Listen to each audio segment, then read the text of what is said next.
Hello students, आज हम पढ़ने वाले हैं इंग्लिश और हमारा आज का टॉपिक है banana delight.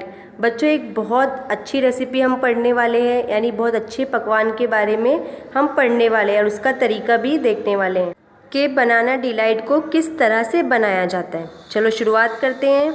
Listen, repeat and learn to present the recipe. सुनो, कहो और पकवान के तरीके की पेशकश सीखो। Friends, please pay attention. Follow these steps and make a delicious dish. बच्चों, ये कुछ स्टेप्स दिए गए हैं कि बनाना डिलाइट किस तरह बनाया जाता है। चलो हम स्टेप बाय स्टेप इसे फॉलो करेंगे। नंबर 1 क्या है? पील अप बनाना। पहले आपको बनाने के छिलके को निकालना है। Number 2, put the peel in a dustbin.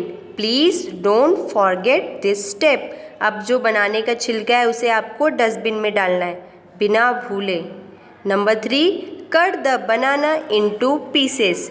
अब बनाने को पीस में कट करना है। Number 4, put the pieces in a bowl. और पीस को किस में रखना है? एक बाउल में रखना है।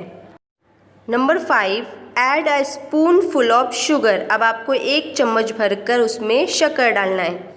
Next, pour some milk on it. अब उसमें थोड़ा दूध डालना है। Number 7, stir it with the spoon. अब इन सभी को अच्छे से आपको मिला लेना है। Number 8, eat it up. अब आप इसे खा सकते हैं, यानी आपका बनाना डिलाइट अब रेडी हो चुका है। उम्मीद करती हूँ आपको ये रेसिपी समझ में आ गया होगा। Please subscribe the channel and press the bell icon.